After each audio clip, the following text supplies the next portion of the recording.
जिब्रो कालो हुनेको के हुन्छ गुरुजी भन्नुभएको रहेछ। जो व्यक्ति अगाडि बीचमा अथवा पछाडिपट्टि अथवा जिब्रोको तलपट्टि चाहिँ कालो छ, यस्ता व्यक्तिहरू मैले पहिलेदेखि भनिरहेको छु भाग्यमानी हुन् है। यस्ता व्यक्तिबाट हामीले विशेष गरेर फाइदा लिन जानुपर्छ क्या। जस्तै फाइदा केमा? शुभ आशीर्वाद लिने, आशिषहरू लिने होइन। यस्ता व्यक्तिलाई खुसी बनाउने क्या, प्रसन्न तुल्याएर आफ्नो फाइदाका लागि यस्ता व्यक्तिलाई प्रयोग गर्नुपर्छ। जस्तै फाइदा नम्बर के हुन सक्छ? एउटा भने विशेष गरेर यस्ता व्यक्तिहरूबाट आशिष लिने काम, अर्को भनेको शुभेच्छा लिने काम, आशीर्वाद ग्रहण गर्ने काम। अनि यस्ता व्यक्तिहरू कुनै पनि काम अलिकति फुरुङ्ग बनाएर गरिदिनु पर्यो त हजुर भनेपछि मानिहाल्छ।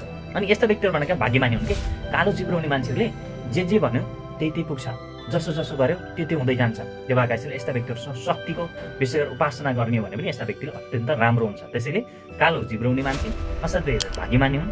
अलिकति मनमा यस्ता व्यक्तिहरूको थोरै हल्चो हुने गर्छ उमेर परिपक्व भए पनि, त्यसैले थोरै म्याचुरिटी राखिदियो भने अचम्मै राम्रो हुन्छ। अब गाउँघरमा कालो जिब्रो हुने मान्छेलाई यसो त्यसो भन्ने, लालसाना लाउने, विभिन्न आरोपहरू लाउने चलन छ।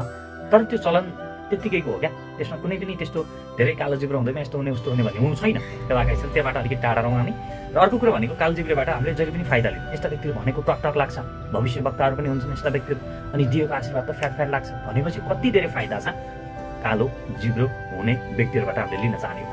त्यसैले यस्ता व्यक्तिहरू भाग्यमानी हुन्। यस्ता व्यक्तिहरूले शक्तिको उपासना गर्ने भने धेरै राम्रो शक्ति आर्जन गर्न सक्छन् अनि भविष्य वक्ताहरू पनि बन्न सक्छन्। व्यापार व्यवसायबाट धेरै धनका आय आर्जित स्रोतहरू मजाले प्राप्त गर्छन् र जीवनमा सुख सहिलताका साथ यस्ता व्यक्तिले जीवनमा आफ्नो जीवन कटाइरहेका हुन्छन्, बिताइरहेका हुन्छन्। त्यसैले कालो जिब्रो हुनु आफैमा वरदान जस्तो हो। त्यसैले यसलाई यसरी बुझ्ने के सोध्नु छ कमेन्ट गर्दै गर्ने है त।